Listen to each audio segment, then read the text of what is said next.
नमस्कार प्यारे दर्शकों। YouTube के माध्यम से चलने वाली ज्योतिष क्लासेस में आपका एक बार फिर से पुनः स्वागत है। प्रिय दर्शकों, आज मैं एक बार फिर से पुनः आपके समक्ष उपस्थित हुआ हूँ।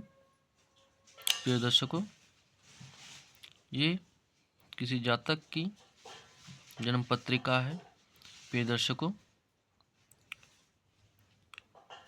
ये जो जातक हुए, ये जातक के अपने काम में परेशानी है, डेली दिनचर्या के काम में परेशानी है, अर्थात कार्यस्थल में परेशानी है, तथा इनका पत्नी से मनमुटाव की स्थिति है, तथा धन की भी थोड़ी समस्या है। आइए चलते हैं, कोशिश करते हैं जानने का ऐसी कौन सी बात रही है।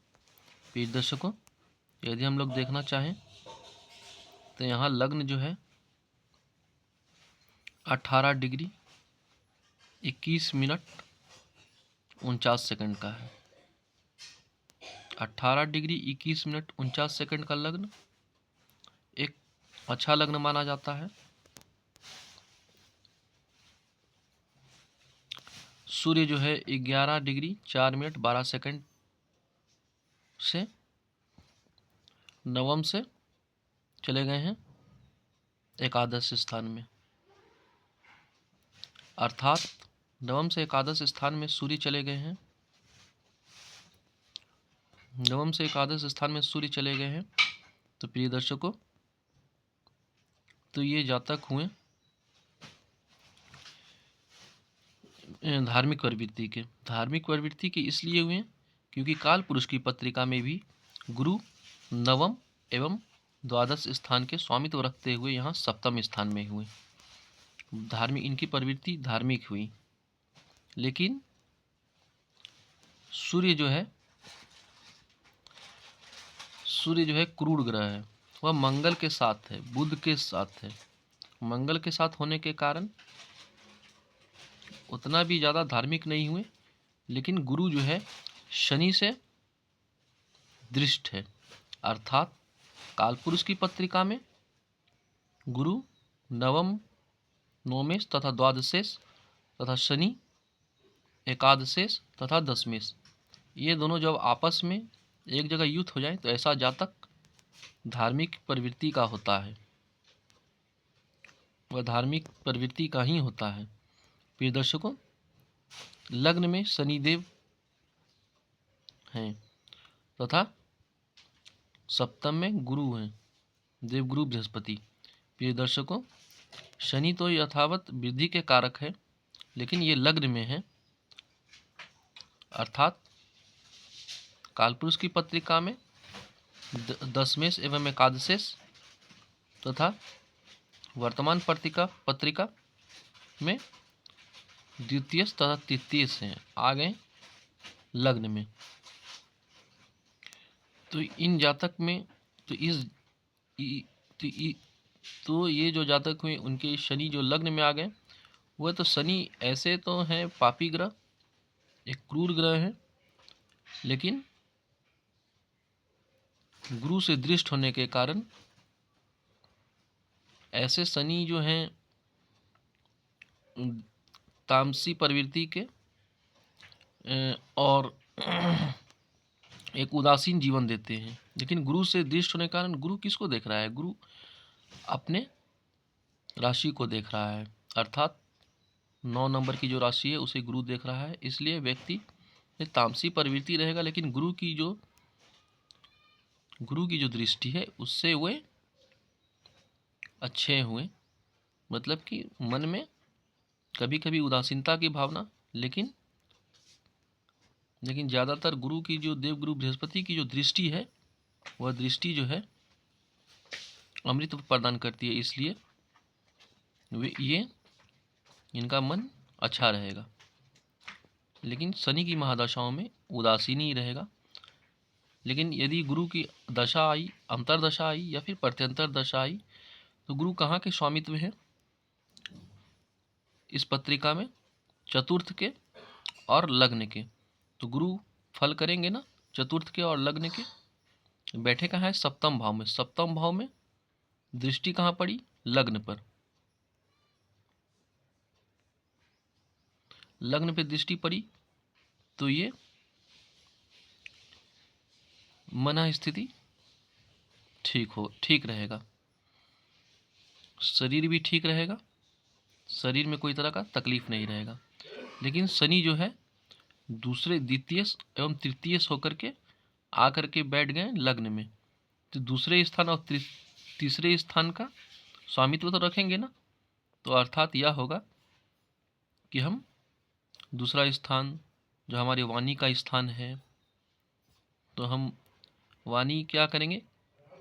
लेकिन वाणी स्थान में राहु बैठा है, लेकिन शनि जो है लग्न में आ गया, तो वाणी हमारी क्या होगी? भ्रामक होगी, तामसी होगी, कड़वी होगी। लेकिन गुरु की दृष्टि होने के कारण उसमें थोड़ी सी मर्ममता आ जाएगी, अर्थात अच्छी रहेगी। लेकिन शनि की तीसरी दृष्टि तीसरे स्थान पे पड़ रही है।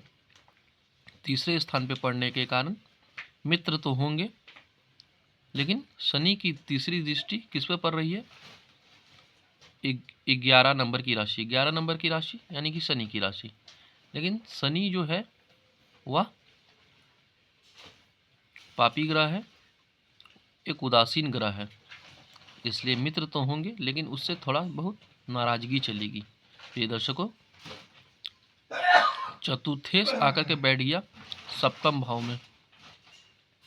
चतुर्थेश और लग्नेश आकर के सप्तम भाव में बैठ गया, यानी कि लग्न यानी कि मैं स्वयं खुद आकर के सप्तम भाव में बैठ गया। और चतुर्थेश यानी कि घर का सुख आकर के सप्तम भाव में बैठ गया, वो है देवगुरु बृहस्पति। तो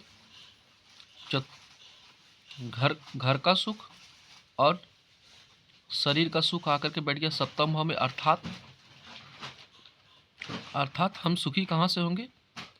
हम सुखी होंगे अपने पत्नी से। प्रिय दर्शकों, चतुर्थ भाव का स्थान वाहन, घोड़ा, विद्या, बुद्धि, विवेक का भी स्थान है। वहाँ पर चतुर्थ स्थान पर शुभ चंद्र की दृष्टि है। शुभ चंद्र ऐसा इसलिए क्यों कहा गया? क्योंकि शुभ चंद्र जो है, चंद्र अकेला है, लेकिन शुभ चंद्र जो है अष्टम स्थान का मालिक है। अष्टम स्थान का मालिक हो गया तो क्या होगा? अष्टम स्थान का मालिक चंद्र हो जाता है। 4 नंबर की राशि जो है कर्क राशि है, आकर के बैठ गया द्विस्वभाव राशि में।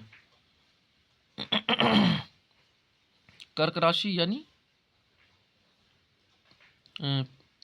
जल तत्व राशि आकर के बैठ गया द्विस्वभाव राशि में। तो हम जो होंगे वे आध्यात्मिक प्रवृत्ति के होंगे, हमारे आध्यात्मिकता बढ़ जाएगी, क्योंकि केंद्र में आकर बैठ गए। प्रिय दर्शकों, इनकी जो समस्या आई वह संतान पक्ष से ही आई और थोड़ा वैवाहिक जीवन से। प्रिय दर्शकों, गुरु अच्छे पोजीशन में हुए, लेकिन गुरु से छठे स्थान में शुक्र है, सप्तम स्थान में शनि है एवं अष्टम स्थान में राहु है। लेकिन वैवाहिक जीवन अच्छा इसलिए नहीं रहेगा क्योंकि शुक्र जो है पापकर्तरी में है। पापकर्तरी का मतलब शुक्र से पहले स्थान में शनि है एवं 12वें स्थान में बुध, सूर्य और मंगल है। यहाँ बुध भी पापी हुआ क्योंकि बुध सूर्य के साथ हुआ। सूर्य एक पापी ग्रह है। सूर्य के समीप मंगल आ जाए, बुध आ जाए तो वे अपना, और अस्त हो जाए तो वे अपना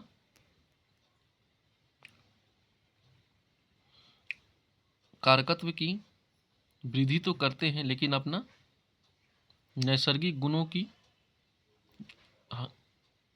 के कारण सूर्य के साथ अस्त होने के कारण नैसर्गिक गुण में कमी आ जाती है। बहुत बहुत धन्यवाद।